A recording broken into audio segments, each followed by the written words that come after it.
Hey, fellow G&Ters, those of us who like our spirituality with a twist. So we are in the midst of one of our little series. We like to do sometimes a little mixology, G&T, and what we're mixing up this time is a conversation about this thing called the emotional plague.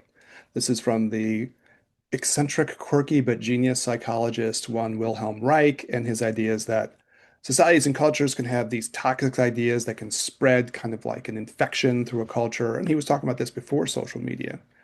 And so we've been talking about his stuff there, but we've been doing a little mix up mashup thing to also talk about this like relative and in conjunction with our talking about some of the traditional Chinese medical ideas that kind of harmonize well with that.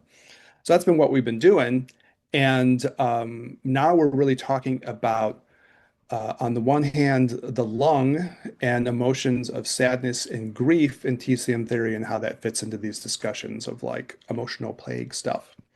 Before we go into the heart of the matter, if you can do all those things that everybody asks you to do at the start of every podcast you ever listen to, which is to like and subscribe, write a review, share an episode with a friend, and everyone always says the same thing. So we just did it too, and it sort of helps people out. So thanks so much for doing that. Otherwise, we're into talking about this emotional plague thing. Anything more on the intro, Daniel, before we get into it? Nope. All righty. Well, on the one hand, I like to say it every time, the emotional plague is kind of a personal thing. If you want to like make yourself improve psychospiritually, you got to sort of escape this. This is a lot what they talk about in the tantras, that you transcend the mundane sort of ideas of the world that you live in so you can achieve greater things. So there's a personal level, and then there's sort of a more sweeping level, which Reich talks about in his mass psychology of fascism, that this stuff can spread through a whole community of people, a whole society of people. And then the third thing that we haven't been mentioning all the time, but I think is really important, maybe for this episode especially, is that the emotional plague is not just like a psychological thing, it's a physical thing too, which is why we're kind of doing our mix up here of these two things, meshing them together, because there's a physicality in this, like, and that's very creative and Reich and very much fits into a lot of like Asian philosophy. The mind Hmm. and the body mirror one another, the mind and the spirit mirror one another. And so this emotional plague thing, you think, well, that's a psychological idea, but it also has these physical components to it too. All right. So with that as the context, we're talking about the lung. On the one hand, the emotions that are usually talked about this are sadness and grief, though we'll be able to kind of maybe stretch that out a little bit. And then usually there's this idea that there's some positive psychological states and emotions that are tied into each of these. And in my taste for the metal, I like to think of it as sort of like fairness and senses of equality and justice. And sometimes people will say righteousness. Righteousness is kind of a funny word because sometimes it has negative connotations, right? You can be like a self-righteous person, and that doesn't sound as positive. But on the positive hand, things like fairness and justice and desires for things to be equal and fair. Is that how you think about the virtues of the Long Tu in Taoism Chinese medicine, Daniel? Is that Yeah, so just as a vibe with you? yeah, just like a brief thing for those people who are not familiar. The metal Eric mentioned metal, and in Chinese medicine, the we're referencing the metal element. So we've talked previously about the water element, which is like the kidneys, urinary bladder. We talked about the wood element, which is like the liver, gallbladder, kind of focusing more on one, like the liver, more on the other, on kidney. And in this one, the metal element is more a little bit more focused on the lung. So just to give a little bit of a context for those who are listening. Yeah, and okay, yeah, sorry, go ahead. No, no, finish. Go ahead. I was gonna say like big in the Chinese medical world, and then for our psychospiritual conversations, big in like the Taoist world, right? Yeah, Like real quintessential point. Yeah. yeah. So, yeah, in terms of the positive attributes, yeah, fairness, justice, righteousness. I also like to think of it like order, like in a Yeah. very right order. Everything in its place, a place for everything, which has positive attributes in keeping things. I can't think of a different word, but right or in order, if Mhm. you will. But then also can some other attributes very rigid. Yeah, so it has its ups and downs, some of these things, Yeah, right? Yeah. yeah, And I guess the attitude in the Taoist world would be they're kind of natural and they can have their positives and negatives. I totally agree with you on the order, or sometimes I like the word structure or something like structure. that, Yeah, right? yeah. Yeah. Either one of those words work, though. I totally agree with you. And you can talk about the lung, in each of these phases or elements, you can have like two organs with them, and sometimes the order gets also tied into like the large intestine. But yeah, I think you're right. I think it's important to talk about these things. And then as far as emotional plague stuff, to my mind, that's how some of those things can go toxic. The order Hmm. and structure can be good, but then it can become like oppressive or Yes. excessive or Yeah. self-defeating Yeah. on some level, right? Yeah. Yeah. And then in line with this, the the sadness that is afflicts these organs can be, sadness over loss, usually. Mhm. And for me, the way that the mental image I use in my mind for the metal element is a filing cabinet, almost exclusively of which are metal, you know?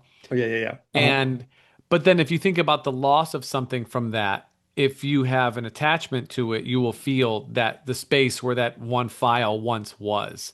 And so that grief, that sadness, that grief, that, difficulty in letting go is inhibitory to the positive function of that element. And that could be psychospiritually or psychologically inhibiting to your joy, your happiness. And there's a reason for that, which we can talk about now or kind of go into that later, but maybe we'll I do it think now. that like even like on a personal level, like I was thinking about today, knowing we were going to do this, and I've had some losses that are sort of, personal losses of people I Sure. cared about, and you feel it, right? Yeah. Yeah. So even, if you want to go into your own experience and once you have this little snippet of information, you can realize, oh, you feel heavy in your chest, you feel heavy in your lungs, you feel like you need to sigh more, you feel like these kinds of feelings physically. Mm, You can almost feel it in your own body, mm, right? mm. Yeah.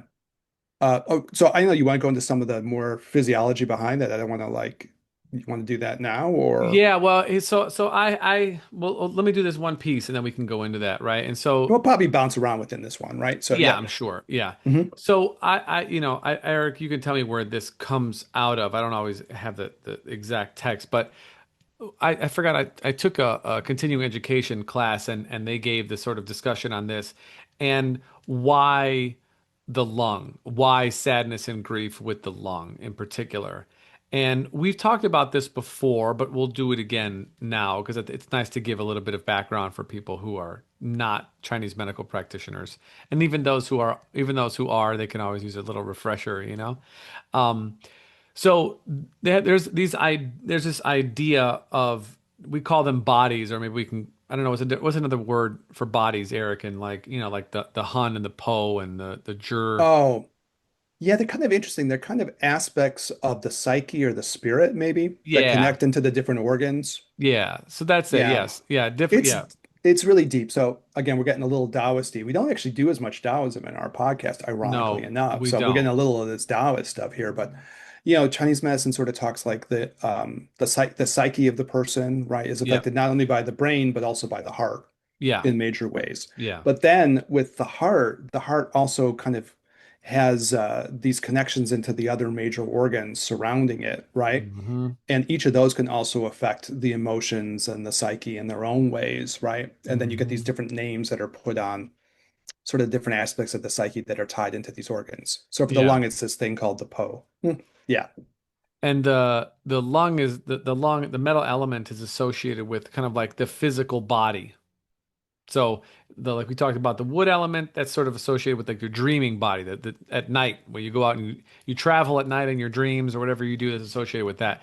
This one, however, is far more physical. They call it corporeal, right? In the classical kind of translations. And the reason for which the lung and large intestine are associated with sadness and grief, it's because of the loss that they are associated with in reference specifically to the physical body. So these other elements or archetypes, if you will, or pieces of our soul, if you want to call them that way, that are in the lung, I'm sorry, that are in the liver, that are in the heart, that are in the kidneys, or they will move on to the next life. They will move, they're far more ethereal, they're far more subtle. However, the lung and the large intestine are not subtle in reference to our bodies. They're not subtle at all. They're very physical. And they are also aware that they are not moving on to the next life. So any loss is very painful because it is a reminder for them that like they're not going to the next one. And so we tend to feel these things much more deeply than perhaps other aspects of our psyche that are shared by other organs. And so loss in general is very difficult for us because we are finite bodies and there is not another body for us to, to go to. Yet now maybe somebody will, have $1 trillion at some point and they can store their consciousness and put it into a dog and then that Shoot that dog off to live on Mars. right, Who you could we never be know. talking of? Like, I who don't could we know. possibly be thinking about? Yeah. Yeah. But that it's difficult because it's a reminder of our mortality. And I tend to have, pretty open and honest discussions with patients about this thing in general, that like loss is a reminder of our mortality. Injury is a reminder of our mortality. Illness is a reminder of our mortality. And all of which bring up fear, all of which bring up a kind of a sadness. And this is difficult for us to deal with because there's not a whole lot of recourse, you know. So, we'll continue to talk about this as the episode unfolds, but I found that to be very helpful for me in terms of framing my mind as to why some of these things are so, so guttural to us, loss in particular, and how hard a grieving is a process that, it doesn't just happen, minute by minute. It takes time. Yeah, there's a kind of a piece of this too, the way Taoists and then Chinese doctors influenced by Taoist ideas think is like it's ironic because I was just talking about this today in a class I was teaching. Mm, But the thing about the lung is it's very connected to like the external world in an immediate way. None of your mm, other organs are like immediately interacting with things. So what happens in the external world, if you want to think about it this way too, really has an impact on the lung, and then sort of the psychological aspects, you might talk about in the Taoist world affected by the lung. So those mm-hmm, events outside impact you much more immediately, right? And mm, so the losses are very immediately felt. And maybe these other parts can get a little bit more removed from that, but the lung is like right there in like the midst of it, right? mm-hmm, Because it's immediately connected. And like I think the Taoist thought process is very creative in this way. It looks at the organ and it says, okay, what's that organ's function? What is it doing? And then how does it impact the psyche of a person, right? And you mm-hmm. get some of their most creative stuff out of this, right? Things that you wouldn't think of for yourself. I had a patient, we were talking about this kind of stuff, like what you were saying, and he was like, well, I could sit on a rock for like 1,000 years. I wouldn't come up with this Chinese shit. And I was like, yeah, neither would I. Right. But when you see what they do, you're like, oh, that's creative way of thinking. And then it ends up being true. You could see cases like this, right? Look But through your own life and have losses, and you can see, oh, I can, you could feel those in that way. Eric, that's a profound thing though, right? That Hmm. like your lungs, no, it makes sense to my mind that like they're into like fairness and justice and right order because they are engaging with they're literally taking in the outside world. So why would we want to take in chaos? Why would we want to take in disorganization into a highly organized system? Regardless of what people know or don't know about the body, it is a very well-tuned machine. Hmm. I mean, it takes quite a bit to ruin it, actually, for the most part. And so it makes sense to me, at least in my, crazy half Taoist, Chinese, Buddhist, whatever brain, that the interaction with the outside world we would want to have some semblance of order so that we can interact with it on a easier level than if it was more Otherwise, it chaotic. feels unstable and you feel vulnerable, right? Yeah, I mean, you don't yeah, you want to know with the lung that everything's going to go orderly. You want to take the chance that you're not going to be able to breathe the next minute? No. right.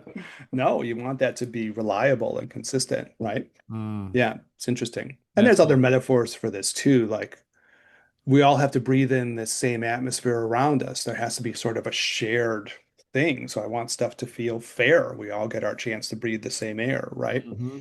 No matter how rich you are, you still have to breathe. Well, I guess maybe no, you still have to breathe the same air some way or another. Some way or another.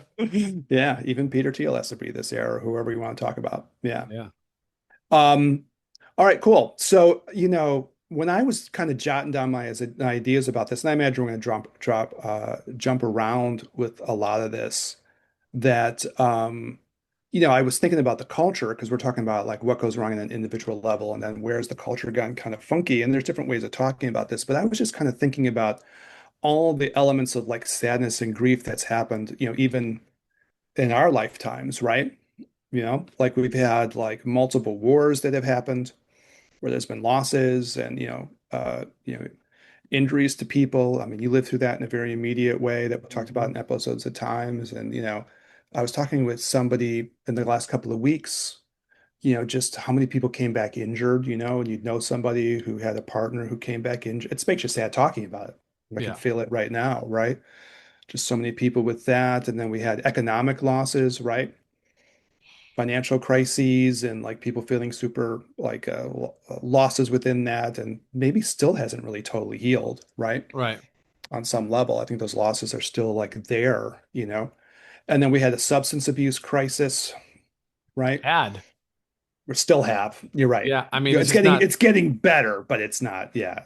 yeah, And it's it's just not not. covered as much. No, they're Yeah. like, man, let's not talk about that. Yeah. Yeah, we have substance abuse things. I mean, a lot of people who you feel sadness and grief with people who've had losses and damage to people. And then we have this like COVID thing, right? It's a lung infection itself. And if you go with the body and the mind being interconnected, everyone gets a bunch of lung infections. And then, that's going to be hard on, the physiology of this, all these lingering things that maybe have hung around, right? Hmm. Maybe we never really fully recovered from those things either, let alone like Nope. deaths and loss of loved ones. And, so anyways, it does make a certain sense. You were talking about, I can't remember which of these elements and phases we were talking about, but you said it well, this idea like, a country is like one big body kind of when you Yeah. think of it this way, right? Yeah. Yeah. So, and then on a personal level, to me, I started thinking, well, you look around and, there's a lot of like interpersonal separations and divorces, and people feel the griefs of those, and those aren't easy to get over, right? It's a lot of Yeah. those I kinds don't, of personal losses. Yeah. I think, I mean, I know divorce rate is like, in this country right now is like 50%, but Yeah. I just know so many people who are at this currently like Yeah. breaking up and getting, I mean, it's so many. I mean, it's a coin flip anyways, but like sometimes you feel like even that seems like it's too low, right? I think Yeah. 50% is too low. Yeah, it seems like it's more, right? I mean, And there's a I think at this point it's the older, it's the Xers and the baby boomers who are far more married than not. And yeah. once the baby boomers go away, that number is going to go up. That number is going to go up for sure. Let alone people just aren't doing it too. But So you also get to correct. like the Gen Zers and like some of the younger folks, and they're like, nah, I don't want to do this. And then you do get the thing like a lot of them are people who've seen like maybe parents divorce and things like that, and it's kind of left the imprints on them, right? Hmm. Kids of those things. Yeah, it's I obviously you start thinking about that, and we could all probably in our minds like list three, four, five, six people who we know are going through this some way or another, Hmm. right? Hmm. And a lot of times there's kids involved, and it gets kind of ugly, especially get children involved, and that kind of drags, right? Like a lot of them that I know, people have kids, and you're never quite done with that person, and it never quite fully ends. It just keeps dragging and dragging, right? So you're constantly feeling that, and then Yeah. you feel the sadness of seeing your kids go through it. Yeah, Yeah. very real. I mean, so if you start getting, we're being really real in an episode like this, and all of them, that's Yeah. our jam. You start thinking, okay, well, that's a lot of like sadness and grief for people to be carting around, Hmm. right? Um, and then kind of the explosion of like kids with a lot of issues too, right? How many Yeah. people are worried about their kids and sad about things affecting their children and stuff, Hmm. you know, um, comes up in episodes here and there. But, Jonathan Haidt's really big on this, social psychologist. And, there's the rough ride the culture's been giving to kids, especially girls, over the last, 10, 15 years or Oh something, right? yeah. Yeah. That the social We've been media stuff talking got about really this. toxic. Yeah. Yeah, we've been talking about this for at least 4 years. Yeah. Since we started, we've been talking about this. It keeps popping up here and there, right? Yeah. Yeah. So if you're a parent and you see your kids going through issues, oh, God damn, that you Yeah. really feel those things so deeply. Hmm. So I just thought about, on as far as the emotional plague thing and how stuff can like ripple through a culture in that way. I thought, okay, this is really powerful stuff that people will have to deal with around this particular set of issues, the long sadness and grief and these questions, right? And then the idea that that's a physiological thing and like a psychological emotional thing. And I guess if you really think about it, and I didn't put it in the notes, but like the air quality is kind of shit in a lot of places too, you Totally. know? So, it's like if you look at like what would damage this thing and like make this whole set of emotions and psychological problems more intense, even our air quality is not that great, right? Yeah, a reminder for the audience, right? The body can affect the mind as equal as the mind can affect the body. So, Eric is pointing out what we call environmental factors, right? Things that will affect your soma, things that will affect your body. That yes, okay, they're affecting your body, right? Air quality is poor. There are a lot of particulates that are just sort of floating around in people's homes. People are not going outside enough. They're just, our body's having to filter a lot of these things with sort of depressed lung function, which then depresses the emotional function of the lung in our minds as well. So we're more prone to sadness and grief. And I want to make this point before we move on for, those people who listened. If not, you could totally check it out. But on the episode that we did on anger, and it was my contention at that time that like sadness and grief, fear, grief, sadness will move you into a state of fight or flight Mhm. because people don't want to linger in the sad state. Like I mentioned it then, and I think it's some psychological I don't know, tendency, a discussion that like anger is kind of like a secondary emotion, that you're usually angry about something, but underneath, once that energy of that anger dissipates, what remains is usually some kind of sadness or grief or fear or some more vulnerable emotional state. And so in this state of grief or in this state of sadness, people will mask it with fear. I'm sorry, they'll mask it with anger. Mhm. And that encompasses a lot of people. So you might be angry because you're breathing in mold or something like this. Just it can happen. Yeah, it's kind of like can be a vicious circle then because, the physiology, the lungs aren't working well, and you also have emotional events in your life that are sadness and grief inducing, and then you get this two-way street, Hmm. and then you like lose your chicken and the egg of the whole thing, right? It's just going Hmm. around in a circle. You can get to these things are fun to explore when you're having these kinds of conversations, and hopefully if you're listening to them. So there's like yin and yang of the emotions too. And you could think that the more yin emotions feel more fragile, like in yin yang theory, right? So if you get into sadness and grief or fear and fright, those are the kind of the more yin emotions. Probably turn you more in, right? Hmm. They're more like inward moving or something, and they also feel you probably feel more fragile in them, right? Where when you have like anger, it's a very like yang Outward, yeah. outward, and it just feels you'd rather be in that state. Absolutely. That'll feel better, and then it ends up being a thing that can mask these other emotions. Hmm. Child's medical theory, the fear can go and like feed into anger in a very direct way, like what you were bringing up in the episode when we were talking about that, right? Yeah. Fear directly feeding in, and then sadness and grief, you know, in a way, these emotions of like fairness and equality and justice and these things are supposed to control some of that anger. Yeah. But if that's really weak, it can't, Yeah. and the anger will kind of erupt out, right? Of the inability for those like sort of more positive aspects of the emotions with the lung and the metal and so on to be able to control those angry ones. But that's really weak. You can't control the anger.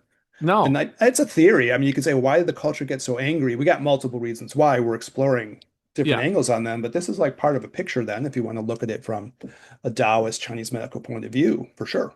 Well, I mean, in part, why do we get so angry is because people are always teaching other people that things aren't fair. That's an interesting thing. Flesh that out a little bit more. Let me see. What do you think about that? So we can agree that the system is not equal. Okay? System is not equal. And this goes back far, right? Think of we okay, Native Americans, Thanksgiving is coming or will have just happened by the time this episode comes out or whatever, right? So the system isn't fair. It wasn't fair to them. They got blankets with smallpox and they were all kinds of pathogens and and then they were murdered and whatever, given a raw deal. And then slavery, obviously, raw deal. And I know it happened all around the world, but I'm just talking about here, you know. And then you had your Jim Crow laws. You had, women were not able to vote. They were not, like there was these tiers of citizens in this country. This is not like, woke, somebody woke, whatever. This is real life. This is how it was, right? It wasn't that long, we've mentioned this numerous times in the podcast. It wasn't that long ago that women couldn't get a checking account without a letter from their husband or their father. My mom couldn't get a credit card until like the early 1970s. She was born in 1940. Okay, so she's I in mean, her 30s. you couldn't live independently, right? No, couldn't How do could it. you do it? Yeah. You couldn't Hmm. do it. So there is always injustice in this system. There's probably injustice in every system because usually it's the people with the most power that are making the rules. So, okay, fine. So we can all agree that there is injustice in every system. I know I made all the arguments and I'm agreeing with myself. I'm understanding that this is how it goes, but this is our show. So, whatever. Logically, you could, whatever. However, it is that is withstanding of my argument. My argument then is that there are people who essentially are feeding other people further injustices, right? True or untrue, they evoke the same response because you believe them to be real. And then when you isolate yourself into an in group, which is inherently not part of the out group, and the in group that you are now self identified with, and I say self identified, meaning that you identify the group that you are in, i.e., the in group, as yourself. Okay. And this could be anything from your culture, like your specific ethnic culture. This could be your identified culture of trucker or plumber or whatever, priest. This could be your culture of liberal minded people, MAGA minded people, whatever. Your group, you feel this the same as you. And then you will find, then you add the algorithm into that equation that then targets your group, and then you will find people, or maybe more, they will find you, that are telling you specifically your in group is being picked on. These are the injustices that your in group is being subject to. And here are the people who are subjecting you to these injustices. And then therefore your, justice center in your specifically your metal element is activated. And it takes us all the way back to the beginning of our discussion about 3 minutes ago. Anger arises now because you are sensing an injustice and you are going to fight tooth and nail against those whom you think are delivering said injustice to you and your group. Therefore, Well, people there's be angry.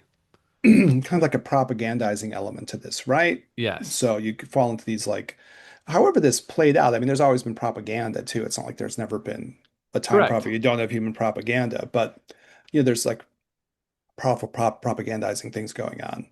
And then you get to the other part of this, which you alluded to as well, but like the economic injustices of the system. Yeah. Because now you got people who are like hoarding tons and tons of money and power in Hmm. these really kind of insane ways.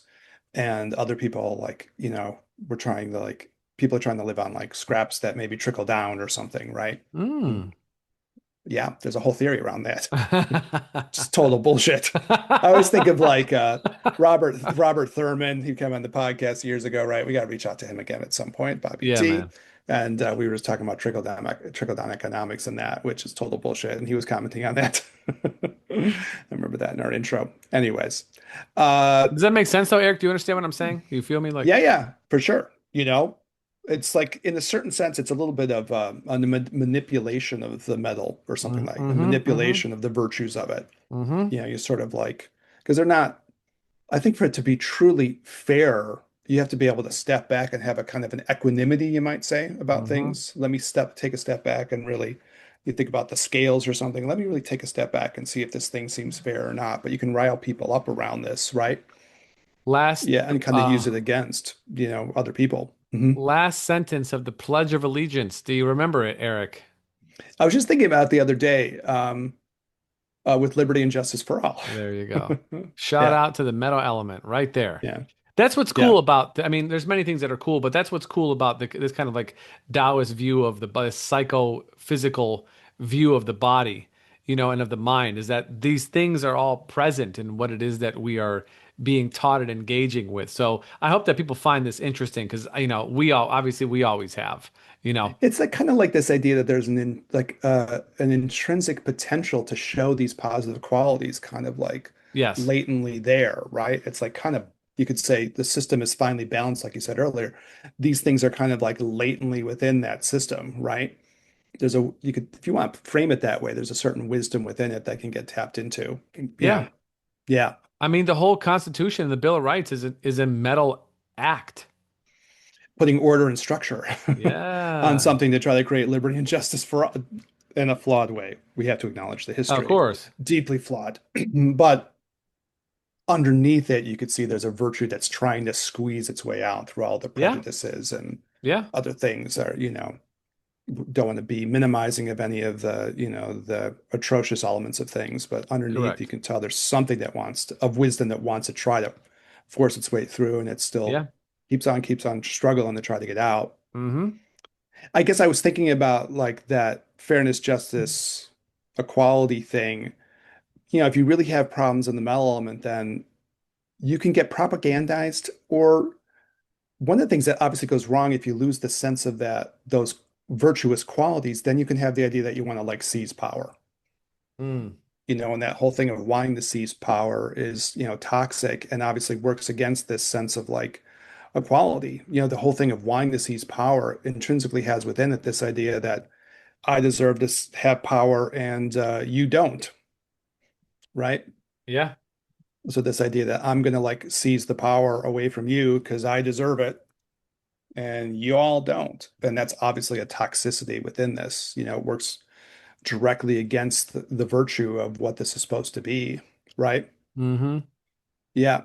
And, you could see this in like multiple ways within the culture. Obviously, the culture has real problems with racism, has real problems with like aspects of anti-Semitism, access to presidents, prejudice against all kinds of people, who look differently on the outside, you know. So it has those deep problems, right? Mm-hmm. And even like, like living in Chicago, there were these sort of ICE events that were happening. It's kind of toned down a little bit. I think order and structure got a little bit reimposed, right, to hold back some of those displays of power. But you could feel the unfairness of that, if you know Mm-hmm. people who are Spanish speaking people that are within your circle and within your friend group, a lot of students for me too, right? Mm-hmm. People I know personally, patients and students and personal friends where you're like, okay, this is all, I mean, it makes you want to cry thinking about it. You can really feel the metal of it, right? The Yeah. injustice and the unfairness of it. Yeah. One of the expressions of that is that, you feel that injustice and fairness and it like brings you to tears somehow, right? Mm-hmm. You could feel Mm-hmm. that connection like so strong. Yeah. So I would, argue that, in terms of our emotional plague thing, you can see the elements of where this is sort of like off the rails in some ways, right? Mm-hmm. Yeah. Um, on the order, structure, and propriety thing, right? That was the other part. Maybe we can talk about a little bit before we have to like wrap this one up. But I think we've done a good job with it, you I know? think so. Yeah. Maybe we end Yeah. on a little bit of a positive note because this is. Not we're all in tears at the end of the episode. Yeah, I'm like this, like um that can go good or bad, right? Like we were talking Yeah. about earlier, Yeah. and it's funny, framing it from a Taoist point of view, when it goes bad, then you get this thing where you try to put too much structure on the thing that you want to allow to flow naturally, right? And if you like kill the natural flow and movement of a thing by over-structuring, over-ordering it, you kind of kill the life within it or something like that. And that's sort of a problem, right? Mm-hmm. There's a little bit about this. I want to do an episode at some point, maybe on Christian nationalism, because I think there's going to have to be something where Christianity is going to have to straighten itself out in the United States. We have positive versions of it and parts that are very authoritarian. I think that's an important subject, right? Yeah. Of how this thing is going to straighten itself out. Obviously, there's really good Christian people, and it's good Christian people are Totally. out there trying to Yeah. like do their good Christian deeds. And there's one of the people that I like, a Dr. Yves Requena. He's a French MD and acupuncturist, Chinese medical theorist, and he talks about the metal element with Christianity.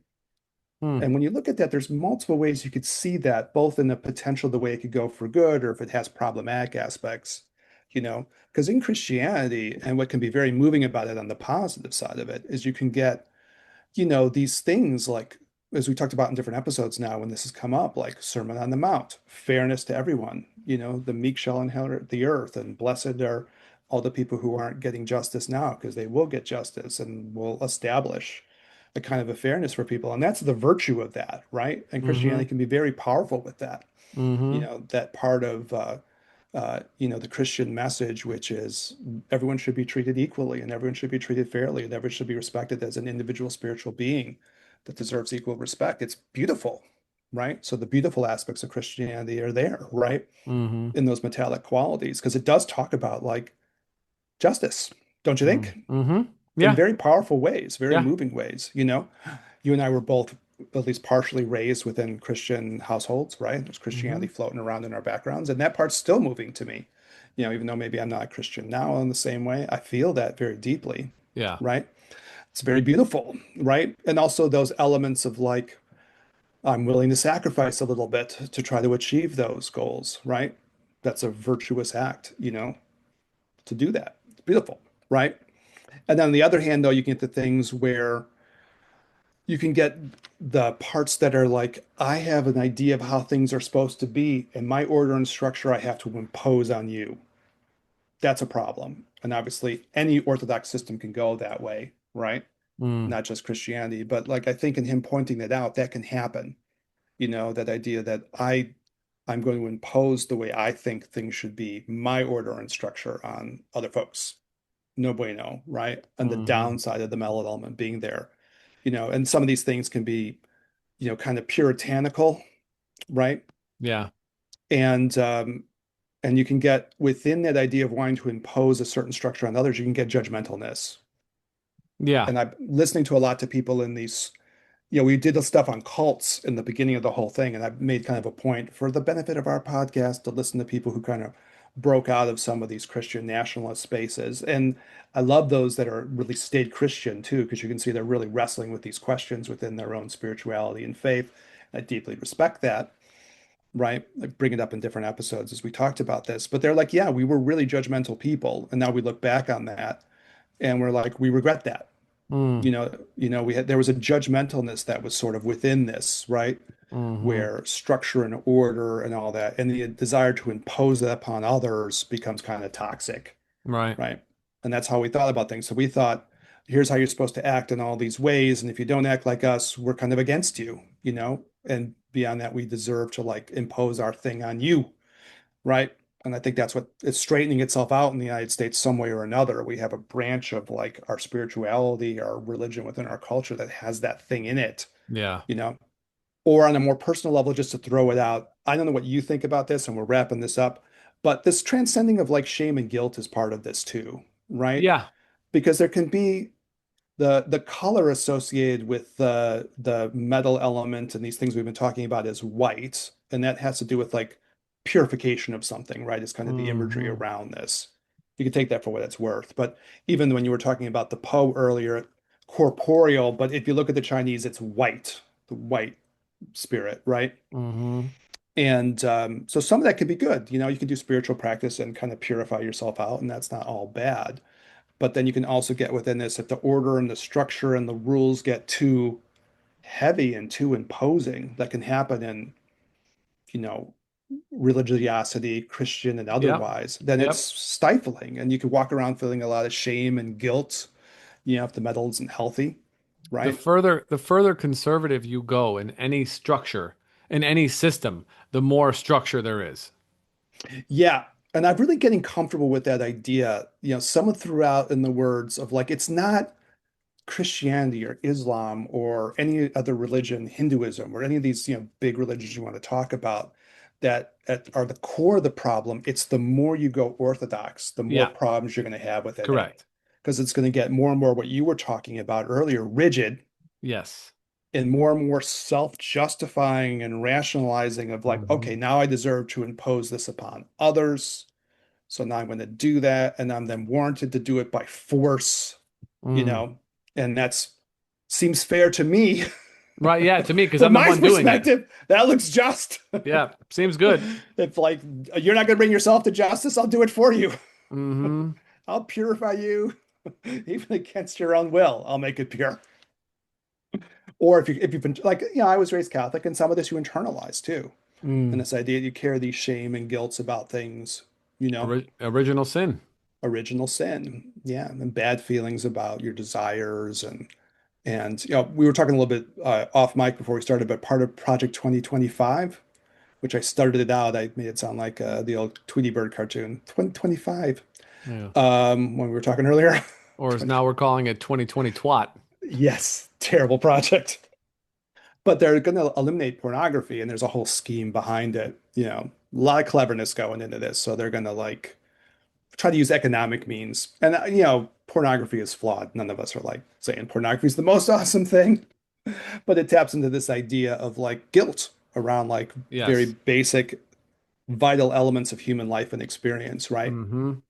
And you what can walk around with shame and guilt. So that has to be transcended. That's a personal thing and a cultural thing too, Yeah. right? You got a culture that walks around with a lot of shame and guilt, and the people carry this individually. There's no good Taoism that comes out of that, right? No. Well, I mean, this country was founded by puritanicals, Yeah. right? The Puritans. That's what they came here for. They wanted a more conservative, a more orthodoxy view of their religion because they didn't have it enough. There wasn't enough where they were from. They said, "Fuck that. We don't want nobody to tell us." How much, yeah, how much we want to impose Yeah, no. We want to restrictions on impose ourselves. we want to impose more rules. There's not enough rules here. We need more rules. Um, Yeah. yeah, which is just such a wild, but I still think that that threat is still pervasive in society today. And and I've mentioned this in the previous episode, but I'm going to say it again. If I tell somebody, don't think about the pink elephant, what's the first thing you think about? The pink elephant. So when you tell somebody don't follow these rules, the first question someone asks is, well, why not? That there's rules for a reason. Well, that could be fun. I don't know. Maybe you don't like it. Maybe I will. But I think curious folks, which more people I think are curious now than. I mean, maybe they've always been this way, but there's less punishment for being curious now than say 200 years ago or 100 years ago. People don't like the rules and restrictions.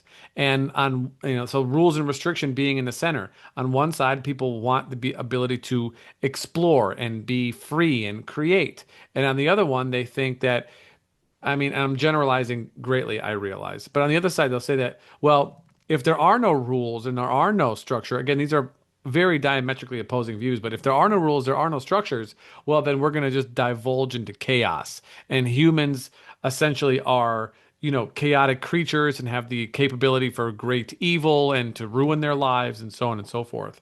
Now, yeah, people have tendencies, of course, right?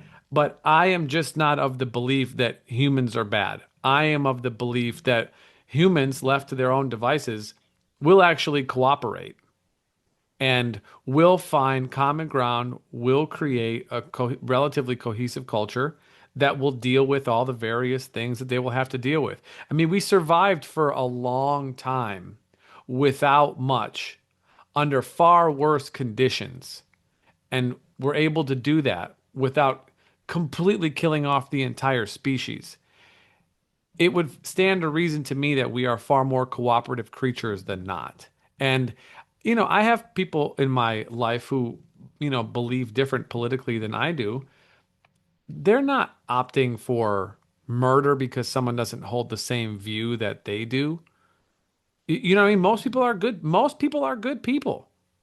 They may I think root for a different team. It's just, but they're still good at the center. You take away a few beliefs, and they're good people.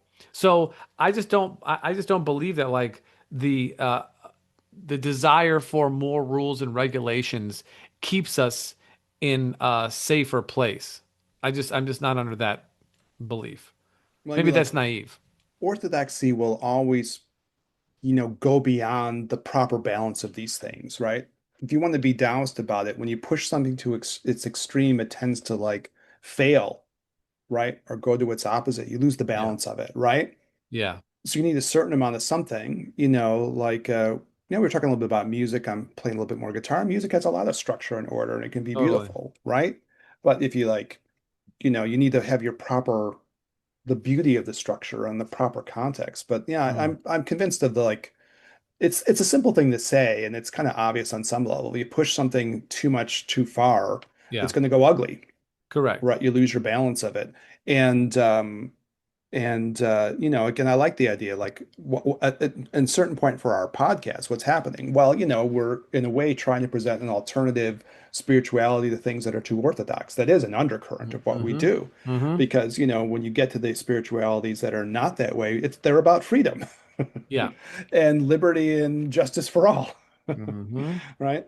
The other thing I can add before we check out, because I know we're gonna get out here in a second, this Yeah. whole idea of human beings being good at the core, it's a Buddhist idea, it's a Taoist idea, right? It's not an original sin idea. But just to wrap it up, it's a Wilhelm Reich idea too. Yeah. A psychologist, who started this whole thing with the emotional play, because and we talked about this in different episodes, but always nice to remind, if you scrape away the emotional plague, what do you find underneath? And his Mm-hmm. argument is you find living things that want to love and share and be creative, right? And yeah, creativity, uh, uh, love, and the ability to share like joyful and pleasant experience. You got three Mm-hmm. qualities. You scrape it away, that's what you're going to get. Mm-hmm. So he has that same idea of the positive, right? Scrape away the toxic, and you're going to find the good core. Yeah. And Yeah. I realize, even as I'm talking that like some rules and guidance is required to make the playing field more even for those who were inherently underserved when the original rules were made. So I'm not, a proponent of just removing all things, right, and just letting Or society roll. even But when we were talking about like, because this is what you've been the guy, I've been in some ways like discussing the metal element at different times over all of 2025, right? yeah, And part of the idea of like the Confucian thing was like, we got to get some rules and structure going on so we don't have people who will abuse their power over others. correct, So we correct. better put something in here that will create liberty and justice for all, Yeah. so we got to try to do that. And then that's the beauty of the metal element. Now you're talking about the virtue of the metal element, and you're not talking about the toxicities of it, right? Hmm. It's good framing. All right, that Yeah. feels Yeah. like a good spot to end. We did I it. yeah, I think so. Yeah. Pretty good exploration of metal for everybody. Yeah. So I know a little bit, a little down, a little, a little sadness, a little grief, a little metal, but that's what it is. But there's a beauty within it, right? Yeah, of course. Yeah, Yeah. we I found mean, like, you want to create justice and order to make things fair, and then, there can be a beauty in the order and the structure and all that. mm-hmm. Mm-hmm. Yeah.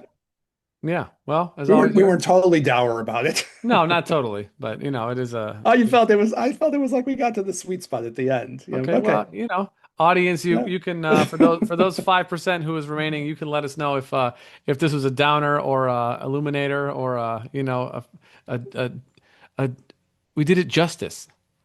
Yeah. Justice and fairness and equality. Yeah, yeah, yeah. That's right. That's right. Eric, thank you so much for Thanks, Daniel. doing it. Audience, like, comment, subscribe, leave something. I don't know. Do whatever you do. Email us, ginandtantra@gmail.com. Hit us up on the gram, the Gin and Tantra podcast. Give us your thoughts. Give us your, nothing inappropriate. For Eric, this is Daniel. We'll catch